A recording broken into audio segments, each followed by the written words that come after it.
Hello everyone, कैसे हैं आप लोग। तो दोस्तों आज मैं घर और किचन के लिए काफ़ी यूजफुल वीडियो लेके आ चुकी हूँ। वीडियो देखने के बाद लाइफ में काफ़ी काम भी आते हैं और दोस्तों मैं इसी तरह की यूजफुल वीडियो लेके आती रहती हूँ। चलिए दोस्तों ट्रिप को शुरू कर लेते हैं। नमस्कार दोस्तों, क्रिएटिव वुमन में आप सभी का स्वागत है। तो दोस्तों पहला हैक टिप मेरे इस तरह से चूल्हे को लेके है।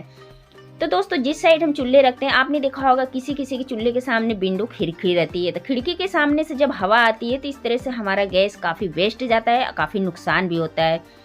अगर दोस्तों आप इस तरह से खाना बनाते हैं, अगर विंडो खिड़की है आपका चूल्हे की तरफ, तो पहली बात तो आप खिड़की को बंद कर लीजिए। इस तरह से गैस आपका एक्स्ट्रा नहीं जलेगा और नुकसान भी नहीं होगा। तो दोस्तों या तो आप विंडो खिड़की से अलग रखिए चूल्हा। तो दोस्तों ये मेरा पहला ट्रिक था। तो चलिए अगला हैक टिप देख लेते हैं। तो दोस्तों अगला हैक टिप इस तरह से है हमारे स्पंज फोम को लेके। जो सॉफ्टी सॉफ्टी फोम रहता है, इस तरह से आपने देखा होगा हमारे घर में किसी ना किसी चीज़ में आई जाते हैं इस तरह से। तो फोम को हम इस तरह से इस्तेमाल नहीं करते हैं। तो दोस्तों इस तरह से हम फोम को इस्तेमाल नहीं करते हैं, इसको फेंकेंगे भी नहीं। तो दोस्तों आज इसका रीयूज काफ़ी अच्छा है। इस तरह से जो स्पंज फोम रहता है, इसको हम काफ़ी अच्छी तरह से इससे हम बर्तन भी धुल सकते हैं। जी हाँ दोस्तों, ऐसे जो स्पंजी फोम रहते हैं इसमें एक बार आप साबुन लगाइए और ढेर सारे इससे बर्तन धुल सकते हैं। तो दोस्तों ये छोटा सा ट्रिक है पर ये बहुत ही काम का है। अगर आप इस तरह से स्पंज फोम आपके घर में है तो इसको बिल्कुल भी फेंकिएगा नहीं, बहुत ही काम आने वाला है। जी हाँ दोस्तों, एक बार अगर आप साबुन लगा लेंगे तो इससे ढेर सारे बर्तन आप धुल के तैयार कर सकते हैं।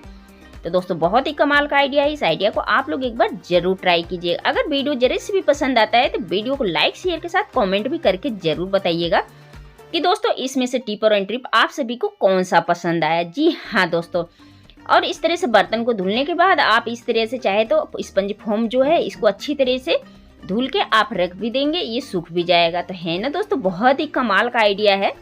तो इस आइडिया को आप एक बार जरूर ट्राई कीजिएगा। चलिए दोस्तों अगला हैक टिप देख लेते हैं। तो दोस्तों अगला हैक टिप इस तरह से हमारे सिंक को लेके है। तो दोस्तों इस तरह से आपने देखा होगा जब हम सिंक को इस्तेमाल करते हैं, जब हमारा सिंक पाइप इस तरह से चौक हो जाता है, जाम हो जाता है, तो हमें क्या करना पड़ता है, इस तरह से मैकेनिक को बुलाना पड़ता है और हमारे साथ बहुत ज़्यादा समस्या हो जाती है। तो दोस्तों इस तरह से जब सिंक में पहली बात तो जब भी हम बर्तन धोते हैं तो बर्तन में ज़्यादा जूठा नहीं होना चाहिए, चावल नहीं होना चाहिए। तो आप देख पा रहे होंगे ये आज हमारा बेटा खाना खाया है, तो खाना खाने के बाद इसमें बहुत सारे खाना, इसमें सब्जियां चावल वगैरह छोड़ दिया था। तो ये जितना भी खाना वगैरह था ये सिंक जो जाली रहती है इसमें जाके चौक हो चुका है। तो दोस्तों इसी तरीके से जब भी आप सिंक में बर्तन वगैरह धुलते हैं तो आपको इस चीज़ का ध्यान रखना है कि जितने भी खाने वगैरह बचते हैं बिल्कुल भी इस तरह से सिंक की जो जाली इसमें नहीं रखना चाहिए। और दोस्तों ये जो पाइप होती है इसमें बहुत ज़्यादा फंस जाते हैं, तो आपको कोई बारीक नोकीली चीज़ ले लेना है या तो कैंची ले लेना है। इस तरह से आप कैंची के हेल्प से या कोई नोकीली चीज़ इस तरह से पिन वगैरह के हेल्प से आप बहुत इजीली तरीके से इस पाइप का चौक खोल सकते हैं। तो दोस्तों इस चीज़ में सतर्क जरूरी होना है कि इस तरह से हमारा जो सिंक पाइप है इस तरह से चौक नहीं होना चाहिए और जाम नहीं होना चाहिए। तो इस तरह से कोई नोकीली चीज़ लेके आप बहुत इजीली तरीके से इस सिंक का ये जो पाइप है, ये जो छेद बंद है, इसको आप साफ कर दीजिए। दोबारा से आपका सिंक बिल्कुल जब इस तरह से पानी खोलेंगे ना तो बिल्कुल अच्छी तरह से ये खुल जाएगा। तो आप देख पा रहे हैं जो बीच वाला होल है हमारा बिल्कुल ये बंद है। तो ज़्यादा पानी यहाँ से भी जाता है तो बिल्कुल ये बंद हो रखा, काफ़ी दिन से पानी काफ़ी दिन से इसमें पास नहीं हो पा रहा था। तो दोस्तों ये छोटे मोटे ट्रिक आप अपने घर में एक बार ज़रूर ट्राई करके देखिएगा, काफ़ी कमाल का आइडिया है। तो दोस्तों इस तरह से जब सिंक पाइप चौक हो जाता है तो हमारे साथ बहुत ज़्यादा समस्या भी हो जाता है और हमें मैकेनिक को भी बुलाना पड़ता है। तो दोस्तों ये ट्रिक आजमाएंगे तो मैकेनिक को नहीं बुलाना पड़ेगा। तो चलिए दोस्तों अगला हैक टिप देख लेते हैं। तो दोस्तों अगला हैक टिप मेरे इस तरह से झाड़ू से मोजे से क्या कनेक्शन है। तो दोस्तों इस तरह से आप सभी के घरों में इस तरह से मोजा, हमारे घर में बहुत मेंबर रहते हैं इस तरह से मोजे को इस्तेमाल करते हैं। तो आपने देखा होगा दोस्तों बहुत से मोजे खराब भी रहते हैं।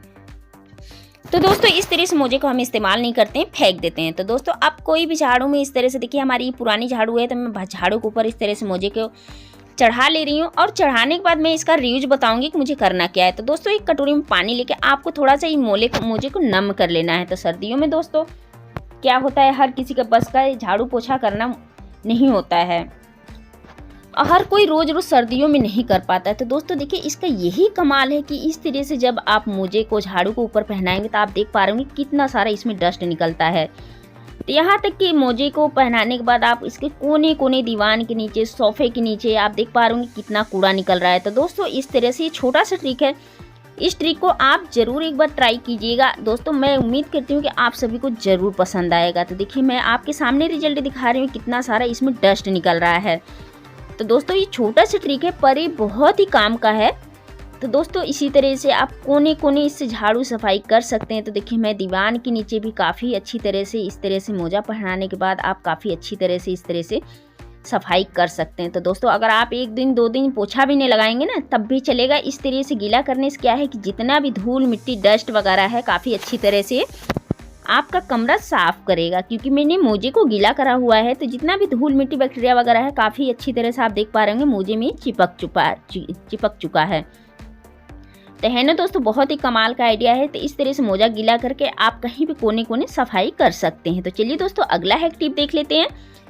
तो दोस्तों अगला हैक टिप इस तरह से आपने देखा होगा, सर्दियों में घी हमारा जम जाता है और काफ़ी हार्ड हो जाता है, टाइट भी हो जाता है। तो हमारे साथ बहुत ज़्यादा प्रॉब्लम होता है कि हम घी को कैसे निकालें। तो दोस्तों हम करते क्या है, या तो घी को या तो हम पूरा डिब्बा गर्म करते हैं या तो पूरा डिब्बा ही गर्म करते हैं। तो दोस्तों इस तरह से पूरा डिब्बा गर्म करते हैं तो काफ़ी इस तरह से हमारा घी वेस्ट भी हो जाता है, डिब्बा भी जल जाता है। तो दोस्तों बस आप देख पा रहे होंगे मैंने चम्मच को गर्म किया था।